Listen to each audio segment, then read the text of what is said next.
Hello, welcome to yet another Stat Rep. I am one of your hosts, Tyler Bortel, joined by, It's your boy Lucas Stroller. and we are here to bring you some rapid fire Warhammer 40,000 content, grabbing the last gasp of Pariah Nexus before it drifts off into the ether. We're playing GSC with Outlander Claw versus the brand new World Leaders Codex with what stat we got today, Lucas? This is the good old-fashioned Berzerker Warband. Hell yeah. We're excited to show off some new and clever stuff in this old format before it goes away. This is going to be a pretty exciting game for y'all, and we're excited to show you what we got. What do you got on the World Leader side, Lucas? Yeah, so with the new codex coming out, there's a lot of new stuff to explore. I just have begun this process with something very new and familiar to me, which is the basically index attachment, which is now called Berzerker Warband. And there's a lot of old staples, but also some cool new stuff in here. So I'm excited to get to talk about some of that today. My list is kind of the archetype that a lot of folks are settling on as one of the strong ones for the index detachment, which is a lot of MSU trading melee pieces. So core to the list are two squads of Khorn Berzerkers, led by Kharn the Betrayer and a Master of Executions with the Berzerker Glaive. These guys lost a little bit of punching power coming from the index, but they got a lot faster, and we're going to see that put into full effect in this game. They're riding inside of two Rhinos. The World Leader Rhinos got a cool new ability that we'll talk about as well, that really adds to their flexibility and mobility. So eager to show them off. The MSU component that I was talking about, it comes in the form of three squads of two Chaos Spawn and three squads of three Eightbound. Both of these units have just absolute piles of moderate AP, 2 damage swings that hit on pretty good values and wound on pretty good values. So they're just like good trading units and aren't free to kill either. We've got one squad of Goremongers. They're what you know from the index days, infiltrators that hit pretty decently into lightly armored enemies. We got one squad of Jackals for the home field, same as during the index days.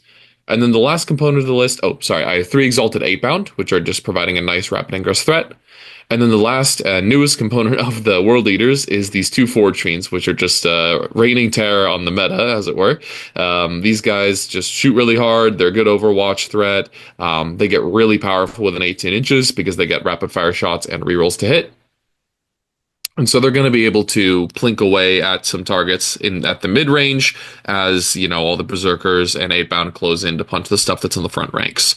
So super excited to get to show them off this game and see how if they can control some midfield objectives while the rest of the army goes and charges in. Man, sweet. Over here on the GSC side, I have decided at a popular demand to give a run at Outlander Claw. This is a list written by Erik Lathouras down in Australia, which he did real well at ANZTC with. And it is very different than what we've been seeing out of GSC a lot out in the past. It's a very vehicle and heavy build, relying a lot on characters to do some damage, and a lot of indirects. So let's get right into it. We got two Kelermorphs, three Reducti, one of which has the cartographic data leech, one of which has Assault Commando. The Assault Commando is chilling in here. The data leech is chilling in here, and then my third Reductus is just up here on our own.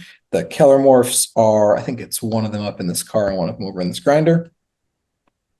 We've got 5 squads of Hand Flamer Acolytes, 3 of which have banners, which start in the grinders, and 3 of which have don't have banners. They start in Deep Strike. We got one more grinder off the table in Strat Reserve.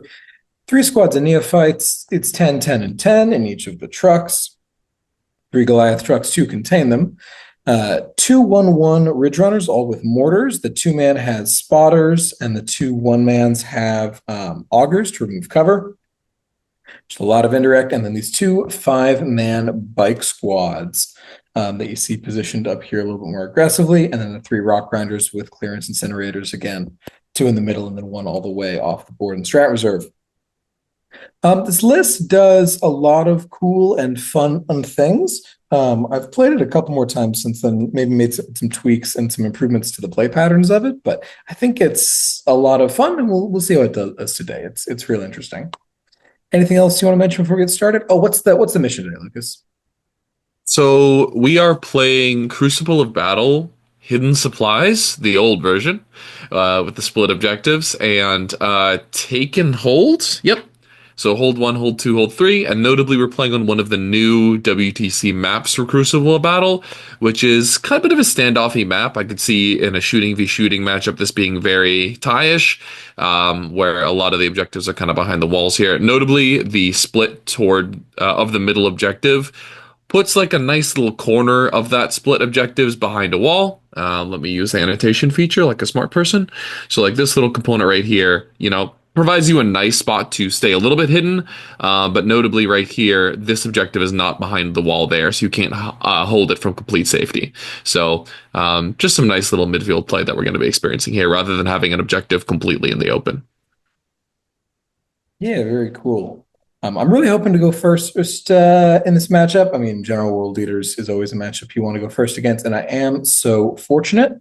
Part of the reason that this army really likes to go first is that with these bikes, scouting 9 and offering sticky, they are able to sticky midfield objectives before the game starts, which is a good deal of fun. So we're going to do that up here and sticky key that. But on this particular map and on this particular mission, there's no way to get to any of these 3 objectives, unfortunately. This one, just because Lukas has blocked it out with his unit there, but just a fun way to get things going and apply a lot of early game pressure. Lukas, looks like you're also scouting pretty aggressively. Yeah, this is definitely something to note about the new way World Leaders work is they have a pile of just like native scout units, right? Spawn Scout 8, standard 8-bound Scout 6. So if you have 3 of each of those units, you have 6 skirmishing units that all lurch forward into the midfield staging positions on turn 0, which is just insanely powerful, especially with the ability of the spawn to advance and charge on their data sheet, movement 10. You can really get a lot of movement early on in the game. So we can see a skirmishing squad up in the middle center here, just moving up, getting things started. I know that I'm going second, so these guys are going to take some fire, but hopefully they'll get the game started. That's the ultimate goal. And then everything else is kind of in a position to remain aggressive on turn bottom of 1. Nice. Well, we're going to start off trying to punish this aggression a little bit. The spawn do so much more damage than they used to. So you really got to respect this unit and make sure to put it down. Just letting these friends kind of run amok is not exactly an option. So we're going to send these bikes up top here to try and put some pain on them. Those bikes will do a couple mortals in the movement phase. They'll do some shooting. And then they're staged up pretty aggressively and then can pretty easily react and move away if Lukas wants to come tango with him or just hold the line in a little bit. We're going to move this grinder up here to stage. There's like just enough room behind a big L at this angle to not get shot at, so we'll hide back that way. Unfortunately, I did not pre-measure in deployment just how far these grinders needed to go to get to this midfield staging position to cover both objectives. So we're going to end up only on one of them for the time being. We're going to put our little foot. At the moment, it looks like the second one, but I think we're going to end up deciding to go for the top one instead. Just because I need to be a little bit further away from those 8-bound. What are the threat ranges like on World Leaders these days, Lukas? How good are they at getting cross court? So it's a little bit less one unit lurches out mega far and gets you. Because they don't have the army-wide advance in charge and they can't fix their advance distance at 6 for a CP. But there is still a fair amount of advance in charge in the army. Berzerkers can do it for a CP and spawn have it natively. And all of the base movement values are higher. So it's kind of this weird thing where if they're close to you, they'll charge you anyway. If you're in that kind of mid-range distance between, I don't know, 15 and 20 inches, they'll get some decent charges on you with a lot of their army. But once you kind of get past 20 inches, it's very hard for them to guarantee a charge on you. Whereas previously that was kind of like an automatic charge for a unit of Exalted Advance and Charging. Notably, also blood dice work the same as they did previously, where you have to roll them at the beginning of the battle round. So you do, if the world leader player goes second, the opponent still has a little bit of advanced knowledge about what's coming. So in this particular battle round, I roll myself up some blood dice, and I get sustained hits and reroll charges. As someone who's enjoyed Irigo in the past with that reroll charges, man, that is a baller ability. Just being able to give your entire army additional reliability and not have to pay CP for it is super nice. So I figured on turn one, I'm probably going to be doing at least a couple of, spawn and 8-bound charges, and getting a free reroll on all of them will be nice. And then sustained hits just to punch through a little bit of extra damage on these bikers, on any characters or 5-mans that end up showing their faces will be nice as well. Excellent. Alrighty. Cards wise, top one in here, we're grabbing recover assets and assassination. Lukas, your only characters are inside these rhinos right now, so that's just not happening. We are going to recover some assets with this truck and this truck over here, which is nice. As someone who usually bemoans how good transports are at actions, it's nice to finally be the one doing them. And we're going to just be using a bunch of indirect mostly this turn to try to get good work done. We're going to try to whittle down these, what are they called? Goremongers? Is that the new one? Yep. Between Reductus that got out of the car, Reductus still in the car, and the Ridgerunners up here. We'll put those guys down. That feels great. Just going to clear that off early. And then secondarily, going to put a bunch of firepower up into the spawn. Looks like that one man gets away. I think he's only got like 1 or 2 wounds, but he is alive and well, and going to wreak a little bit of havoc, which is unfortunate, but so it goes. And nothing too exciting for GSC turn 1. What do we draw on bottom one for the World Eaters? So I draw Bring It Down and Extend Battle Lines. Obviously would love to draw Bring It Down later on when it'll be worth some points, but all things considered, a great turn, probably the best turn 1 for the World Eaters is like a 5 or 6 point scoreable one that's nice and easy, and a SCP. So this is totally fine with me. Extend Battle Lines is automatic on my expansion objectives, plural.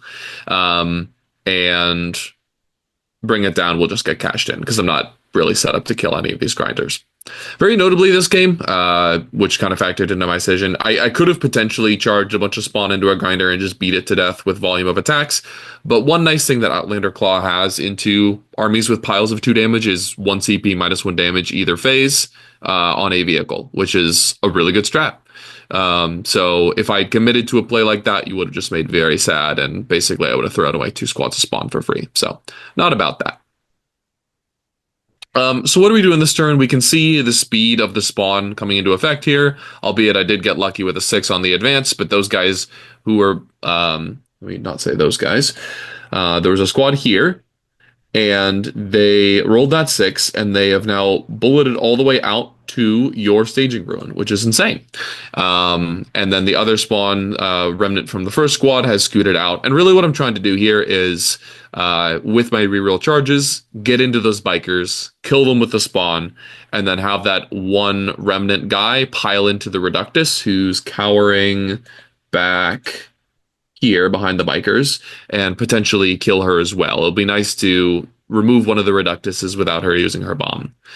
That being said, you're using the Reductus a little bit differently in this game than how I'm used to. They're kind of more of a early and mid-game chip piece with the indirect, and then maybe try to apply the demo charge before you use the bomb, like kind of backwards to how you do in Host of Ascension, which is kind of cool. And then maybe they're standing in the mid board on turn 3, and then they get to throw their bomb or something like that. So they're less of like an early game board control piece because you have the bikes for that. So that was cool to see. I'm so used to that unit just being like, haha, stand on objective, bomb first unit that comes in. It was cool to see it being used in a different way. So enjoyed that quite a bit. They're a fun little piece here. We do end up using our reactive move on the bikes, trying to punish Lukas as hard as possible for staying outside of that 9-inch range, making these charges a little bit trickier. I think you end up needing like a 7 or an 8 or something with this 2-man spawn if you're not going to charge the grinder to facilitate this. So just some nice mobility on their part there. Flat 6 reactive, always a great strat to have. Yep, absolutely. Yeah, and we can see everything else just kind of getting staged up here. I'm not like super scared of anything you've got melee wise. The acolytes can punch up into something like a berserker that's on an objective and kill several models. But if a unit of T6 8-bound is standing off of an objective, I'm not too worried about you sending out acolytes to attack them. So everything else is just kind of staging as aggressively as possible, hoping for that turn 2 iconic World Eaters rush in. And we're going to hope to hit our couple of charges here. Very awkwardly, the grinders are pretty good in combat, especially into something like Spawn that are T5, because you're strength 10, right? 8. Oh, you're 8. Oh, no, sorry, no, yes. 8 attacks at 10-2-2. Yeah, that's a pretty ideal spawn killing weapon. So I'd like to avoid, we're measuring here on the top, is avoiding the charge on the grinder, which I can do, but I have to roll, I think, an 8 or a 9, and it shortens my charge distance by, I think, 2 inches to just charge the grinder as well. So I end up just going for the grinder and accepting that. I'd rather make the charge and take casualties than not make the charge. Um, so I think we end up boxcarring it, which is pretty hilarious. And then that other spawn's going to come in. And these guys are going to wail away on the bikes and do some good damage, which will be nice. We can see here, I'm actually being very reckless with Kharn's Rhino, which is kind of just standing This out in the is open. ridiculously disrespectful, brother. And it paid off big time, baby. So the World Leader Rhino has an awesome new ability called what's it called? Like Rise to the Challenge or something like that. Basically, it's a reactive disembark when the opponent ends a normal advance or fallback with a 9 of the Rhino, and it lets any units embarked with inside of that Rhino, it allows them to disembark, which is really powerful but really dangerous. It's very World Eaters where they get a little bit headstrong, they get a little bit of ahead of themselves, and they just leap out of the Rhino at the first scent of blood, which is really cool. This is a really powerful tool to disallow your Rhino from being wrapped. Which is awesome, and obviously with the Berzerker Blood Surge, if your opponent isn't set up correctly, the Berzerkers can leap into combat and just get a ton of mobility out of nowhere. But it also means, if the World Leader player doesn't use it at the right time, they can disembark and then just get pile drive by the opponent's entire shooting phase, because they are just tactical Marines at the end of the day. So it's a fun ability, and it requires careful timing of when to use it, when not to use it, because you can end up like, oops, I just lost a 300 and whatever point unit. No, not 300, a 280 point unit for free because I was chomping at the bit a little too hard. So here I'm going to use it because I'm not overly scared of any one shooting activation of yours. So if you come in to proc that reactive disembark, I will get that blood surge in and hop into combat to deny you successive shooting activations. Other than that, yeah, just some nice staging. Try not to get the Forge Fiend shot too hard in response, and then just applying aggression toward your expansion objectives. No, alrighty. Moving then into top of turn 2, we get a hell of a pull. We're going to draw containment and secure no man's lands. That's 11 points right there. Thank you very much. Let's go. GSC loves that. And we are going to see just how much we can punish this aggression on Lukas's part here. The Forge Fiends are a horrific problem that I hate dealing with as GSC because their Overwatch, if you get within 18 of them, is just devastating. Right? If you're a 5-man unit, they're throwing out an average of, 18 shots on their 3D3 gun? Because 6 on the 3D3, +1 for blast, +1 for rapid fire. Or by +1, I mean +3. Yeah, it's 12. 6. Yeah, sorry, 12. Yeah, 12. Which only hit on 6s, but do reroll all hits. I have lost entire 5-man bike squads to these things before in Overwatch. It's just an absolute pain in the tail. So we're going to need to be careful if we're navigating this thing if we're going to come deal. And basically, my thought process here with the Zerks is they're going to be a pain in the butt, but them getting out doesn't actually result in them getting all that much closer than they would getting out normally. Yep. They can get out wholly within 6 instead of 3, but I don't think you're getting any closer than that. So I'm going to disrespect that and just try to chew through these Exalted Eightbound over here in the hopes that we can start or to mitigate your unit count. Because World Leaders fundamentally still very squishy, still don't bring a ton of units to the table. Yep. And the sooner that we can start winning that attrition war, the better we're going to be when I know some of the units like these Berzerkers are just going to get to trade up. The Kelermorph over here is going to hop out and run all the way over this way and cut an intense bead on those Exalted there. We're going to see just what kind of damage that unit can put out. The Acolytes over here are going to rush up this way. They're going to set up a little bit of a move block to make your life more complicated, but also just set up all 4 of these Flamers to go after the 8-bound there.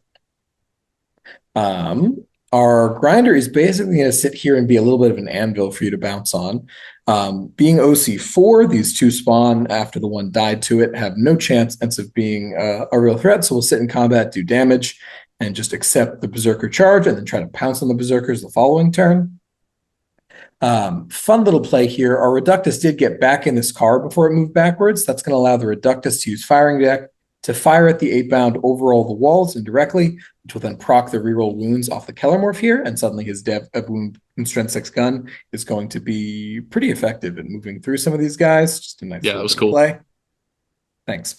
The bikes over here are going to rush up here. Again, because we're Outlander Claw, we're +1 OC. One bike is able to take this objective out from under the Rhino, which is awesome. And then another one is able to put a foot over here to absolutely necessitate a response. So if even one bike slips through, we'll score some primary, which is nice. Yeah. In It's difficult trying to see how what should and shouldn't have been done here. I probably should have another something should be playing for this objective a little bit stronger than I am right now, but it's just hard because the line of sight is such that like standing here really is just asking to get shot at by the Forge Fiend. There's not a whole lot of a way around that. And I really just don't love offering that thing something to eat when like this guy's already getting to shoot over here and you've got plain nonsense up here. Anyway, not the point.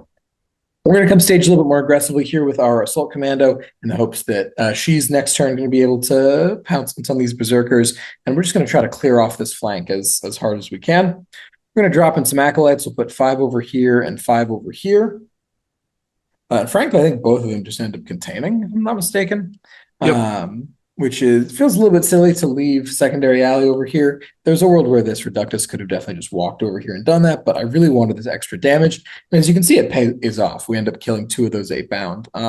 With basically with the Reductus, Kelermorph and some Flamers, which was quite nice to put the unit down. Suddenly, he is not at all a threat to a vehicle. It's just not a concern.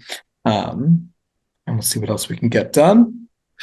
Very notably here, I think the squad of acolytes at the bottom of the table is not only doing containment, which you could have done with something else at the top of the table. Hold on. Sorry. But it's also screening out a rapid ingress.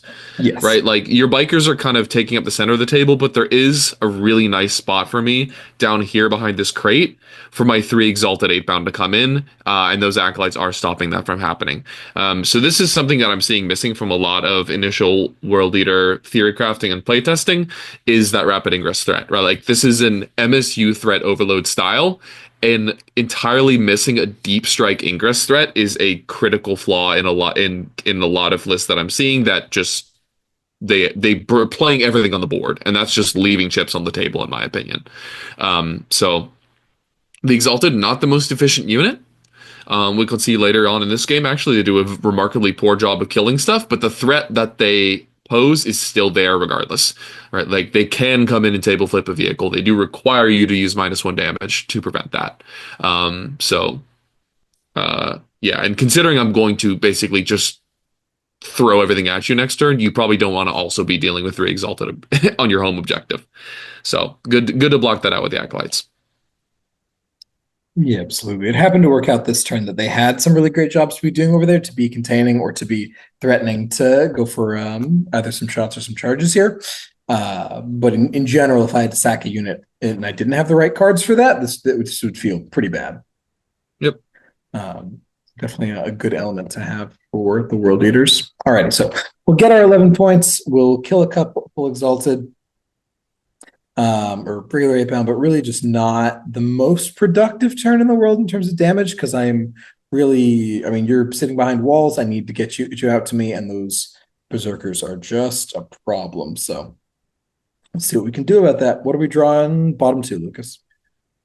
So in terms of draws, I go ahead and grab myself no prisoners and marked for death. It's unfortunately too early in the game to really score marked for death. I think you just mark the 3 Ridgerunners and move on with your life. But no prisoners should be an easy peasy 5. I don't even have to really think about that. So again, a 5-pointer and a CP is not something I'll complain about at this point. And yeah, we're going for it. So here, again, start of the battle round, I had to make some blood dice decisions. I did end up rolling lethal hits, and I ended up picking reroll charges as well, just to guarantee that I can get out on some of these units that are maybe a little further away. Lethal hits is going to be nice. I don't really need the damage output from sustained to get through your rat units, right? Like the bikers and the acolytes are not really standing up to anything in my army. Um, but the lethal hits will help, even like the strength 10 8 bound, but in particular the piles of attacks from the strength 6 berserkers punch up into these two rock grinders that I've got sitting right here, the green one and the blue one that are kind of right in my face. I'm imagining card squad going into them over the course of this battle round, and I kind of want lethal hits for when that happens, right? Like the toughness 10 is annoying for the entire berserker squad. I've got strength at 9, 10, and 6, and all of that will appreciate lethal hits. So yeah, and we're just kind of going for it here. So the Master of Execution's Rhino is going to drive to the middle of the table and just kind of repeat the same maneuver that Kharn did last turn, Kharn's Rhino rather, where it's going to require either a move block or dedicated fire to kill. And if you try to move block, it'll disembark. And if you try to put dedicated fire into it, well, then you're shooting a Rhino and not other important stuff on the go turn. So hopefully that'll be a little bit of a thorn in your side. And then here we go. The Forge Fiends are coming out, and they're going to start picking away at some stuff. I think this turn, the top Forge Fiend munches on those blue acolytes that are right by my Rhino. Let me draw a little arrow here. Pew! It's going to kill those guys, and then this guy's going to pick up these guys down here. So acolytes are a nice Forge Fiend-sized meal every turn that we're going to continue to feast on over the course of this game. So and then Kharn Squad just kind of running in here and causing some havoc. We're going to charge the Green Grinder and the Blue Grinder. And then hopefully on the way, we'll get to pick off this Kelermorph. Very notably, I think we're staying outside of 9 of him to avoid the, is it the reactive shoot and move? Is that how that works? He will, if you get within 9 of him, he will shoot at you at full ballistic skill, and then he will move, and he'll also proc a battle shock check, which, oh man, would I love for that to happen. I think I end up overwatching with him here just to hope that I can proc that battle shock, because I just need to hit you with something, and I end up not hitting, which is, so it goes. This is like a big mistake on my part to let you get within 12 here. Like that was just poor move blocking on my part, but gotta pre-measure that stuff. Yeah. The rule leader rhinos now have a bunch of like random extra, no, they don't have extra bolters, but their bolters just shoot more shots. So they're really nice for just plinking away little idiot units like that. So that guy got vaporized. I mean, obviously not hard to kill a Kelermorph, but war leaders killing something in the shooting phase is always nice. And my screening back here was very proud of this, Tyler. Yeah, you taught me well. These guys are not on the objective and preventing you from like basically seeing them, which is kind of rude. Where you could land over here with maybe one. I think you were actually measuring this last turn. Like you could get 1 or 2 acolytes here, but then you could shoot at my T4 Jackals who aren't on an objective. It's just kind of like not worth it. So I was very proud of the screening job I did with those guys. Anyway. So yeah, just kind of stomping forward here and doing a bunch of damage. The reroll charges ended up being pretty clutch. I think I kind of low rolled with these green 8-bound, and they really wanted to lurch far forward to get off of the objectives to make them a little bit harder for the acolytes to kill in this upcoming turn. So that's going to be nice with the reroll. And then Kharn Squad is going to come in here. I think they also end up using their reroll to charge and lurching all the way in. Draw. Very nice. We end up super hot rolling, so unfortunately we're gonna have to come all the way around with a Berzerker. Actually, maybe it wasn't unfortunate. I think probably getting as far forward as possible, just to make your blood surge woes maximize this upcoming turn. I would love it if you would stay 6 inches further back than that, please. Yeah, Kharn is going all the way to the front here, which is going to be nice. So we're just doing a little bit of like classic 10th edition. I can't base you. I can base you bullshit. To get our Berzerkers approximately in the position that we want them, given that I rolled like an 11 or a 12 or something like that. Yeah. Yeah, and we're going to do some damage here. So we picked up 2 Acolyte squads. The green 8-bound are going to massacre the bikers. And then Kharn squad is going to slam into the grinders as hard as possible. So Berzerker Warband did get a awesome new stratagem, which is 1 CP plus 1 AP, which I've heard a lot of bemoaning is worse than the +1 to wound. I don't know what planet those people are living on. Like +1 AP dealing with one of the major world leader downsides of gets absolutely cucked by AOC is incredible. And even into vehicles like this, considering you're picking lethals more often, honestly kind of comes out in the wash. Like, yeah, you're wounding the vehicle worse, and you can't just like brain off pick sustained every single time. But picking lethal hits and getting +1 AP on all of your attacks is really good. It's insane. So yeah, the 6 normal berserkers on the north side there and the 1 battle axe pick up that grinder just by themselves. And then Kharn's gonna, I think, slam 6 damage on this green guy. You end up using -1 damage. And then the battle axe does 1 or 2, puts him down to like 1 or 2 or something like that. And then our 1 8-bound hero finishes that guy off. Very close. I Lethal hits really, putting in work, baby. really wanted this grinder to make it out of here, and you do end up killing him exactly. If the Berzerkers are stuck in combat, then I just do not need to worry about the Blood Surge. I get my full Flamer's worth of activation into them just fine, can focus everything else around where it needs to go. You'll be fully tied up. I tee off on one end, like it would be a beautiful thing. But unfortunately, we do end up losing both of those, which really makes this plan start to crumble as my firepower is pretty heavily diminished. We did ingress our 3rd grinder. You can see that popping up over here. Never really a great day in the neighborhood when you have to ingress in your own DZ like that, but that's just kind of what it is with how much pressure these Berzerkers apply. I had not played into this before, and geez Louise, is that an annoying thing to deal with. In general, having an ingress threat against world leaders is always a great idea because their backfields clear out pretty quickly most of the time.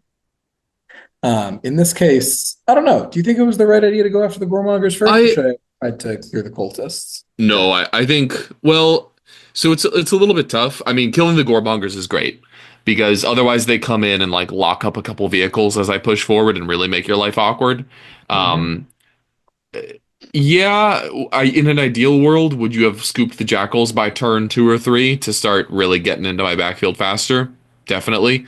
But I can see why you wanted +1 AP and ignores cover across the front line as I continued applying pressure. So really that's what world leaders are about, right? Like forcing your opponent to make awkward choices. And I don't blame you for shooting the mortar cars at the front ranks, but yeah, I don't know. I mean, the ingress card does have some nice utility in that, yeah, these units of like, imagine if these spawn were just blitzing forward here, right? And like we're another unit threatening your home. If you didn't have anything, if you didn't have a grinder in reserve, I would just I'll let my Forge Fiend hang out back here and protect this objective, and these spawn would be attacking.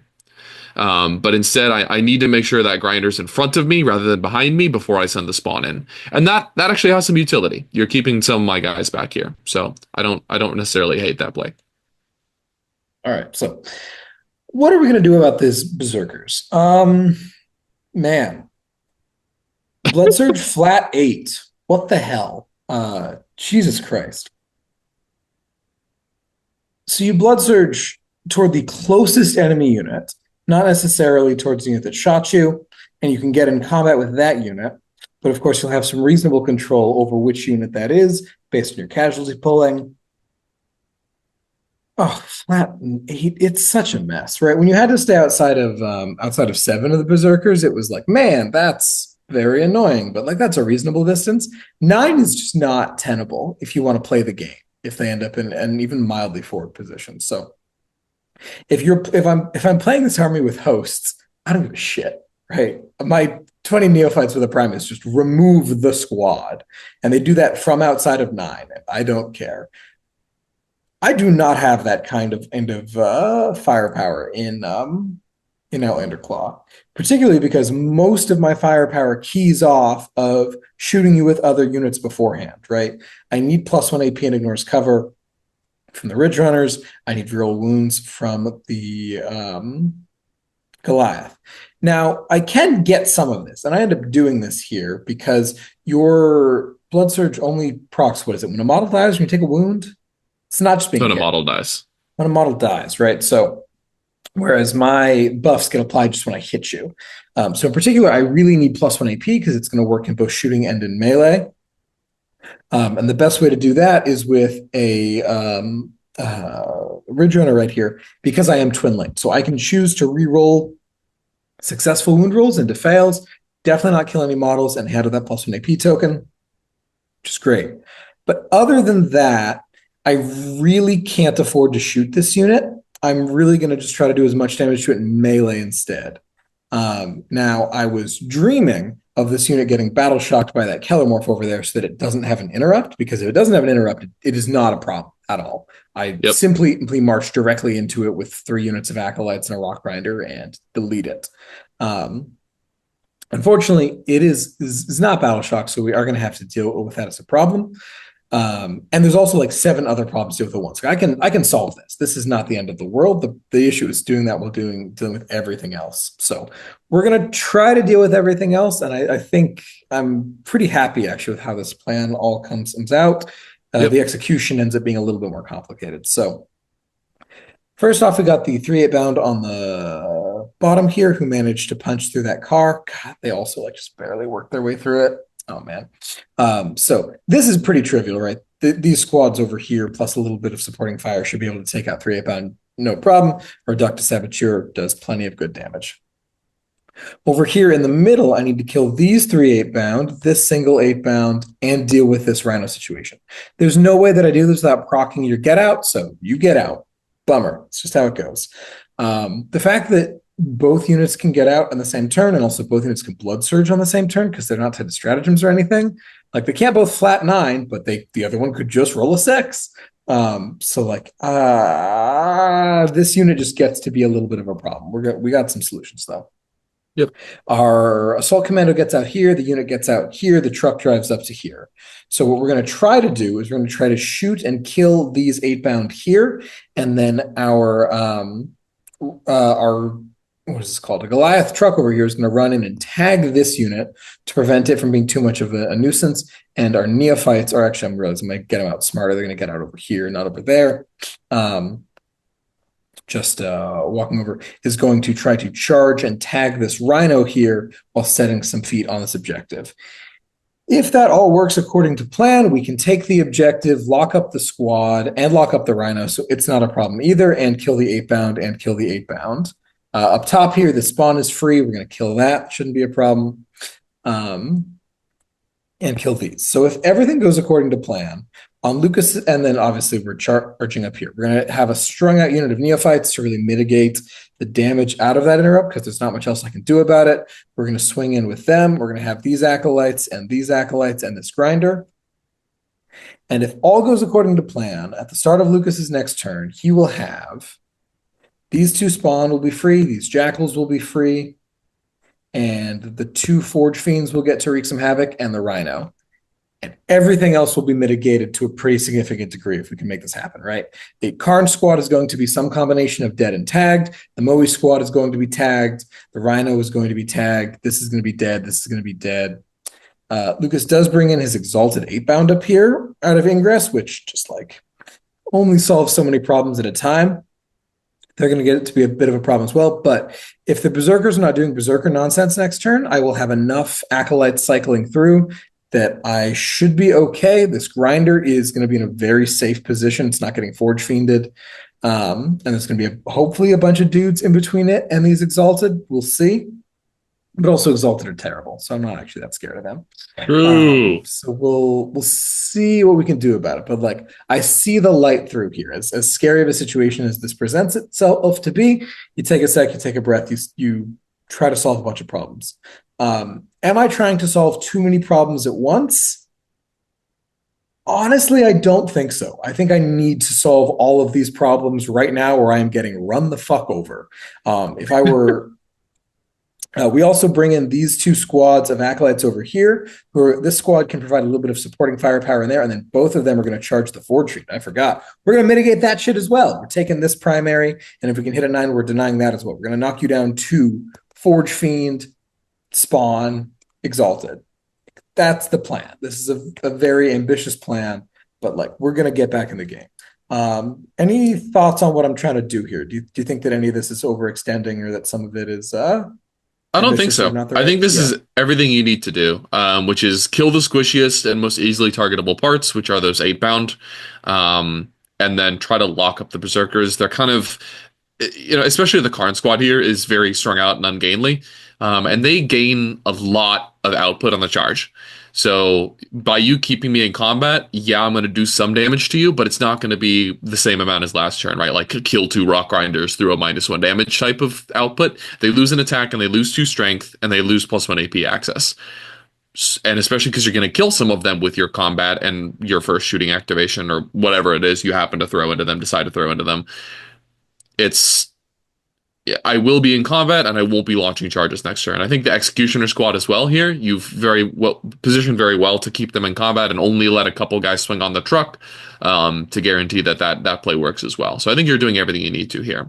It's just I've kind of put you in an awkward position where none of this feels particularly pleasant.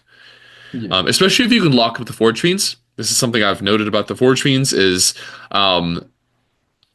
they're not entirely a self-sufficient piece. Right? Like they can't really break themselves out of a squad of like 5 JPI or something like that because they have all blast weapons and they're okay into combat into rats.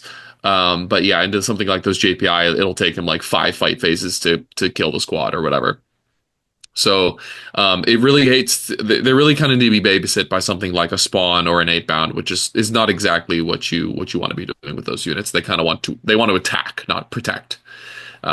So yeah, you charging onto my expansion objective here will be very annoying if either of those charges hit. I think you're looking at me weird. What's up? Trying to remember what I was doing with these neophytes up here, trying to like figure something out. I feel like there's something You clever mostly that I just figured out after the fact. probably just a bunch of base blocking to make sure most of my squad doesn't swing on you. What ties into this is my blood dice picks for the turn. I did pick Pile Console 6 and lethal hits. So with most of that squad able to pile console 6 and get that grinder, maybe you're worried about me killing it from basically full. So you kind of wanted to block most of the squad from coming in, but I could be wrong about that.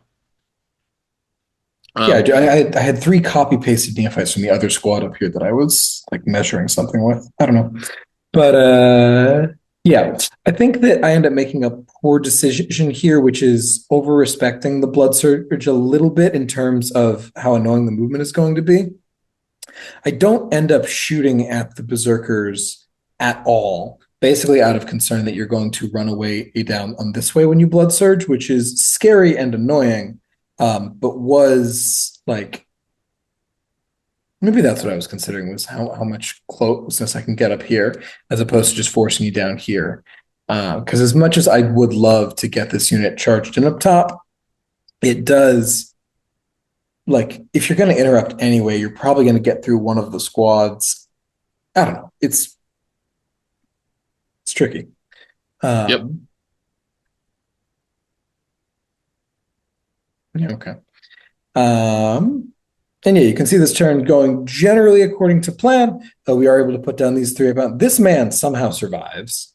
That was an absurd number of saves. Just refuses to yield after getting the kitchen sink thrown at him. These guys get cleared, so my home field is super safe, which is awesome. We do hit this 9-inch charge, which is fantastic. So that's tied up. So right now, like basically everything is lined up the way it needs to be.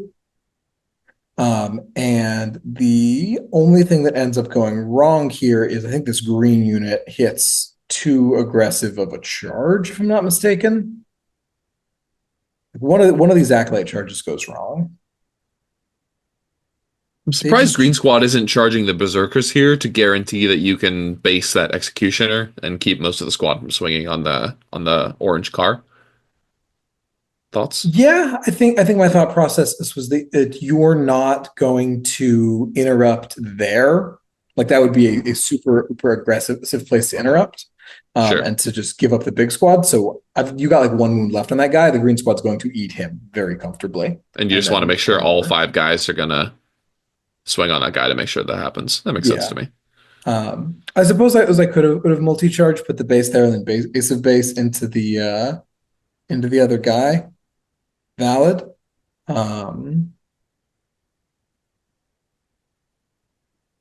Yeah, I guess I like having this guy get to live behind in the wall here or with the banner but like that's too cute. You're probably right. It's probably worth just multi-charging. Yeah. Maybe in my head I forgot that Moes don't fight first anymore because that's just such a thing that I'm used to at this point. But yeah, so we end up charging. Yeah, it's the red squad. That's what it is. I have to charge all the way up to here, which is a massive bummer.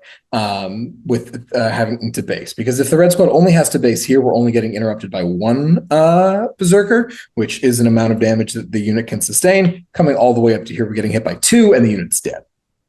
Just a big bummer, because it basically means that we're only getting the acolytes out of the top, getting to fight in the Rockgrinder. And then you'll interrupt and kill everybody. So they end up falling down, unfortunately. Yeah, And you'll just I think pull out of this. combat up here. Mm-hmm. Yeah, this did require 4 CP for me to keep Kharn squad mostly intact.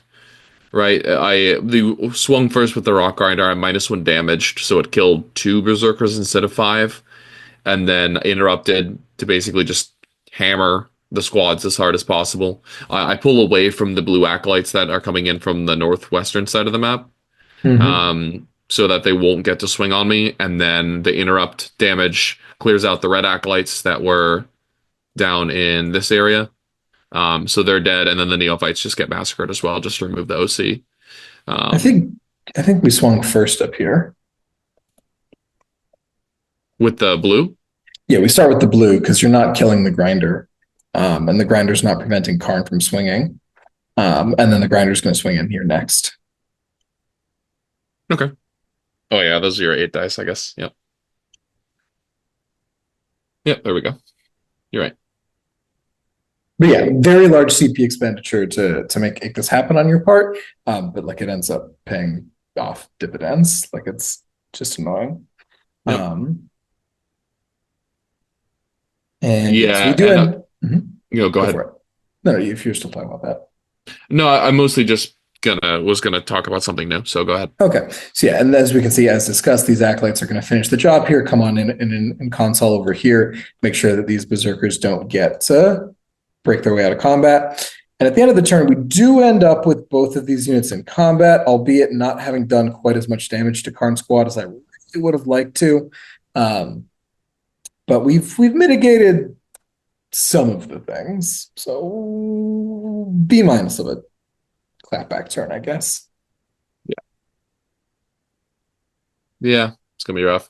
I think here we're really gonna see the power of Pile Console 6 just on the Yes. entirety of the World Leader army as the fighting turns from I launch long to mid-range charges from all of my MSU units into we're stuck in, and all of a sudden my remnant units are just grabbing random dummies and killing them out of nowhere, which is just very unpleasant for all that are involved, except for me. Um, yeah, so like the Moe squad of Berserkers, they were here and now they're all the way over here. And they're very shortly going to swing all the way down here and grab that Reductus. Yeah. Because Pile Console 6 is ridiculous. Yeah, I think in terms of power budget, I don't think GW understands how good of an ability that is just yet. They seem to be giving it out Yes. a little bit like candy between having handed it to Eldar and now handing it to world leaders, like just as the cheapest, easiest. Yeah, I guess that's okay. I feel like they think that it means more guys get into combat than normally would, and that's just not what it means. Not at all. That is what it means in like the most fucked up way possible. Sure. All right, what do we Yeah. draw on turn three, Lucas? Okay. So yeah, we're feeling pretty good here. We draw area denial and behind enemy lines. We just keep drawing 5 points and nothing, which Mm-hmm. is, I guess, there could be worse things to draw. So yeah, I mean, area denial is there are some GSC in the middle of the table right now, but like we have yet to activate our forge fiends into them. They will be disappearing momentarily. Um, and then behind enemy lines, we've got a bunch of units that are like close, but we're not going to end up quite crossing with any of them. So we'll get a CP from that one just to keep our CP economy going. And yeah, the Forge Fiends here are just going to rip up those neophytes that are standing on my kind of mid-board expansion, I guess, toward the center of the table, the one that's in the open. And then hopefully the Zerkers with their lethal hits of active are going to be able to pile drive that orange um, Goliath. I did do some chip damage to it with the 2 battle axes last turn. I think it's down to about half health. So hopefully with a pile of lethal hits, should be able to take care of that. And yeah, just with other units doing some screening. The Mo Moe Rhino moving up this way to screen as the Kharn's Rhino continues to aggress. We're going to put his OC2 on this objective because I'm imagining, there might be like a character or something on there left at the end of this turn if Tyler's lucky, and then the Rhino will be able to contest that, no problem. And then other than that, we're definitely not falling back with these Berzerkers, right? Like we're kind of right where we need. I mean, we'd love to be charging, but being in combat is not the end of the world at all. So we'll just continue to bump and grind here for a little while. And then our babysitter spawn that have screening out the Rockgrinder are long last going to get to feast on some acolytes, so they're coming in hot there. Yeah, just kind of not too much going on this turn. You have forced my hand in terms of not really being able to make many moves with my power pieces. They're all just kind of stuck in combat, but could be worse, I guess. Forge Fiend apparently bombed this charge. He's going to come in there, get his behind on that objective, and then tank shock that. Maybe tank shock that card just to put him a little lower, but yeah, that Goliath is not going to be long for this world. I do need to make sure he dies though, because I do have Air Denial active. I don't want to come up short on killing that guy. Yep, and here we go. Here come the Exalted. They're going to attempt to kill that green Goliath Truck that it's in the upper left. Unfortunately, with their relatively low number of attacks and 1 CP -1 damage, I think they do half the health to the Goliath, which is kind of pathetic.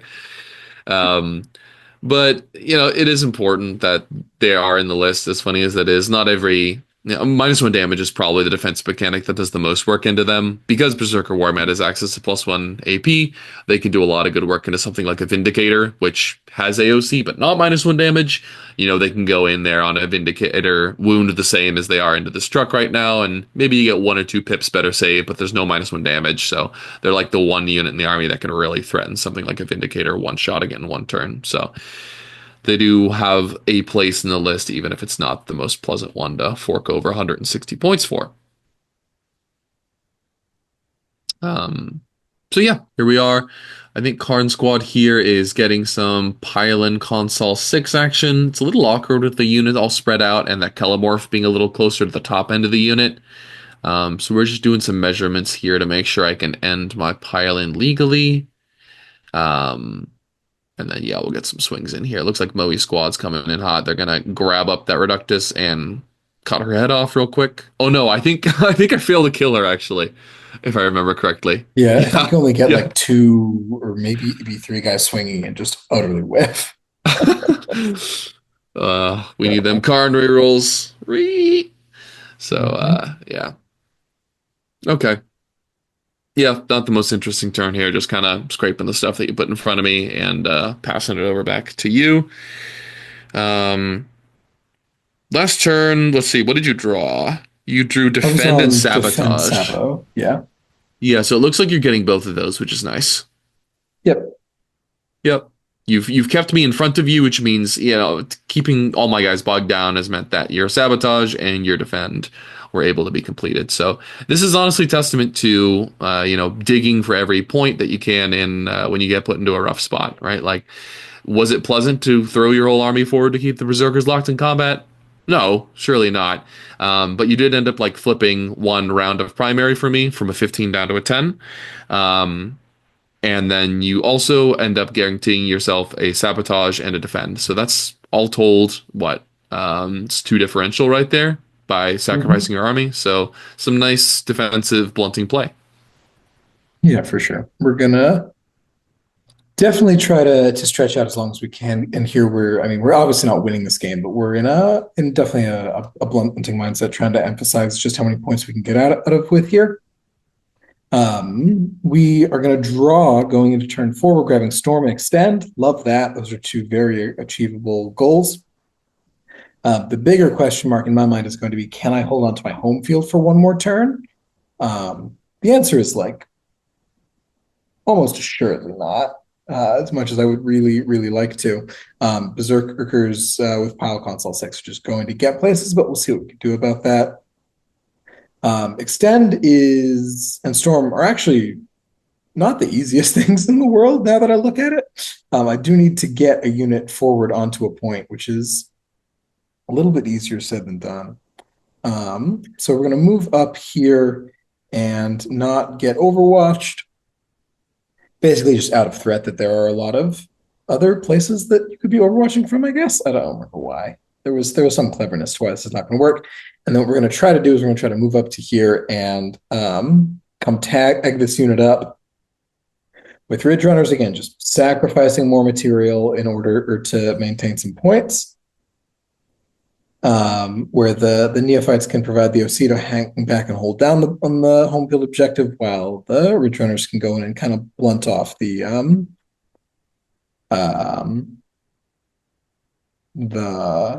actual output and slow down this unit because it can't fall back and charge. We'll get our other Ridgerunners. So we think about it for a second. Maybe end up deciding against going back onto the home field. They move up because we're going to try. Yeah, we're going to try to mitigate these Exalted up here because I really want maximal access to secondaries on turn 5 as well as primary. So this going after these 3 Exalted, well, the Reductus is over there for free grenades anyway, is going to be a good opportunity to free up a little bit of material for late game secondary play. We're going to bring in our last 2 units of Acolytes over here. Where this unit is trying to go down this way, and this unit is also trying to go over this way, hoping that like between our indirect and something else, the hand flamers here, we can maybe mitigate the spawn a little bit, enough that we can survive to charge on. A lot of our points are really relying on getting onto a point here, so we're going to do what we can. And I think I make a massive misplay here, if I'm not mistaken. Oh? Yeah, why am I shooting at these Berzerkers?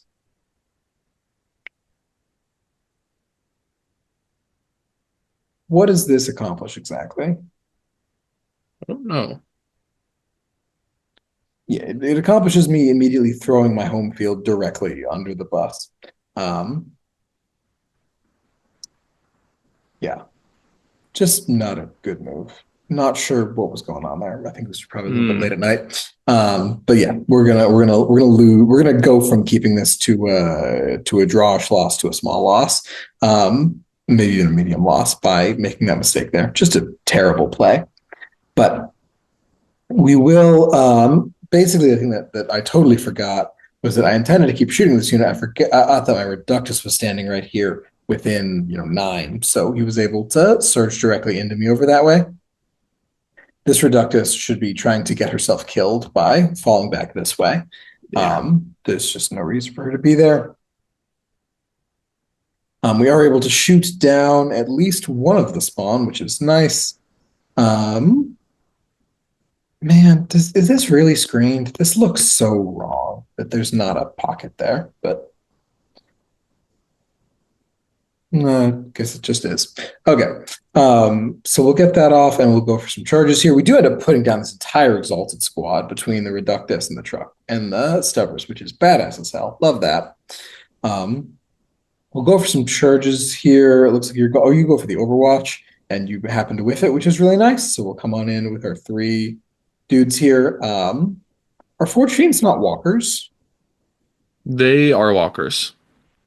Just like, were you out of CP maybe to heroic here? Or do you want to hold it for something else? Maybe.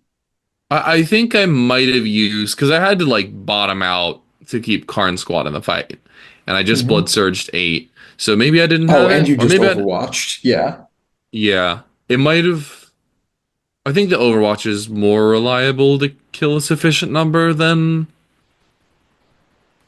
a heroic. Either way. Yeah. Good to know that both are available to me. For sure. But we do end up as a result of that taking over this objective, which is fantastic. That's going to give us a full 9 points of secondary just for that one unit, which is awesome. Yep. It's not going to deny any primary because Lukas has 4 objectives very much under control. Excuse me, but it's not the worst thing in the world there. We do come in and tag the small unit, just hoping that the big unit's going to have a little bit of trouble getting down, but that's just not realistic. We're just getting swept at this point. And we will clock things over. What do we draw in turn 5, Lukas? Yeah, so at this point we've pivoted on our blood dice over to reroll charges and pile console 6. We don't really need lethal hits to get the things we need to do done at this point. We're just in full mobility mode and getting our berserkers where they need to be.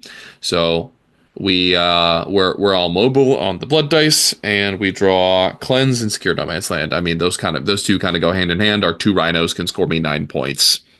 Hell yeah, brother. I have gotten a little lucky on my secondary so far. Obviously, I'd love to be drawing just like two fives every turn. That's a little unrealistic, but I have drawn like a five and a CP every single turn. I haven't drawn any actions yet, and I would have really hated to do actions in the early game. So seeing cleanse on turn 4 when the rhinos have fulfilled their screening duties is great. So love to see that. And yeah, we're popping a 1 CP on the, very notably actually, the Master of Executions unit killed your what's her face? Reductus. Reductus, which got me a CP in a turn in which I'm scoring both my cards. Let me tell you, getting both of those things, getting a CP in a turn in which you're scoring both of your secondary cards is a powerful feeling. So yeah, I grabbed a CP there, and I'm still scoring all 9 of my points, which is awesome. And spending a CP to advance and charge the Executioner. He has a native reroll to that advance on his data sheet, which is cool. And then we're just plowing into your home field here and taking that, which is going to be delightful. And then, yeah, just the Jackals kind of trying to bog down the last of these Acolytes up here. Their Jackals are okay in combat into units like Acolytes, especially with the Berzerker Warband going up to Strength 5. So we'll be able to drag down a few of those guys as my voice utterly fails me. And yeah, just kind of cleaning up here. I think you've still got a couple of respawning Acolyte units in the tank. So you'll be able to search for some cards bottom 5 if memory serves. And maybe use them to score behind enemy lines or homer or really anything in my backfield. Surely you'll draw one of those. Yeah, we've still got a character and a unit over here. Yep. And then we've also got 5 acolytes and deep strike, I think. So yeah, we'll grab a couple of good points here. At this point, if I can finagle my way into like 10 points of secondary, we can still be in a somewhat reasonable position here. I do pick up this Ridgerunner. Unfortunately, on turn 5, my beautiful secondaries are no prisoners, O force, which is awful. Let's go. And yeah. Why do I not redraw O force? I think you did. Yeah. Maybe I redrew O force. Yeah, I think you drew something first that was definitely not pleasant. Okay, for sure. Yeah, I was really hoping for the problems. I've already seen most of my good action secondaries, right? I've already seen sabotage. I've already seen containment. Yeah. I would really love one of those. But you know, a homer or behind something like that would not be bad. But instead, we're going to focus all of our resources into getting a couple kills. Fortunately, Kharn and his friends are only narrowly clinging on to life here, and we've also got this full squad of Jackals. We put our +1 AP on the Jackals. We shoot them with 2 flamers, shoot them with 5 flamers, and 1 guy survives. We shoot them with Ridgerunner, and just he's alive. We end up failing both of these charges over here, so he'll get to sneak away. We do put Kharn down. He gets back up, but he did die once, so we will grab 4 points of no prisoners out of that. And that's basically all there is to it. Yeah. Yep. Not able to snag any top 5 primary here. And that's it. Yeah, sorry, I guess we just drew your cards and just talked out that turn 5 there finally. You grab Established Locus and Sabotage, and that's a free 10 points. So, yep. Nothing much to it. Cool. Well, that finishes us off at what, 94 to 63? It's a 15-5? 30, 31. This is a 16-4, right? Oh, 31, not 29. Yeah, 16-4. So yeah, really not a phenomenal showing by the Outlander here. But yeah, tricky thing. How are we feeling about world leaders and their slot in the meta after this game, Lukas? I mean, this game is obviously a good showing for the Eaters. This is a pretty ideal matchup for them, where like the opponent doesn't have like an overwhelming big damage activation, and kind of struggles to kill just like a plethora of power armored bodies. And they're also just very susceptible to the kind of damage I'm providing. So it's kind of a triple whammy of good things for the Eaters. But yeah, I mean, the Codex is a lot going for it, right? It doesn't play the same style it did previously, which is gonna put some people off. And the advance and charge long bomb plays with those classic Angron and Exalted units, it's not doing that very much anymore. But if you love Khorn Berzerkers, as I do, this is a great showcase game for them. Holy shit, that unit is awesome. So really enjoying playing with them, and I'm glad they're going to be a staple unit in a lot of detachments going forward here. So I think there's a lot to play for here. There's some list tweaks I'm thinking about. I think there's some different units that people could consider. I've seen some folks talking about the 20-man Berzerker blob joined to Invocatus. That has a nice couple of boons. Very notably, you have kind of a core of 4 battle axes in Invocatus, throwing out like, I guess what Invocatus is 11 attacks and the battle axes of 16. So that's like 27 damage to attacks in that unit, and it comes in via rapid ingress, and it's just a huge issue. That helps solve that rapid ingress problem where the Exalted Eightbound kind of suck, but you do want that deep striker to come in a really unopportune place and cause problems for your opponent. So that's another fun unit. I've seen people playing with Slaughterbounds. They're cool. Obviously, a lot of folks are talking about Forge Fiends. I've seen Land Raiders. That's another cool pick, especially in Gore Track. So I think there's just a lot going on right now for Eaters, and I'm excited to see some variability in the builds, and it's not just 3 squads of Exalted Eightbound Angron to run your opponent over, and if that doesn't work, throw your hands up. I think the Codex is in a great spot, and I'm excited to keep playing games with it. What about you and Right. GSC, Mister? Any light at the end of the tunnel here?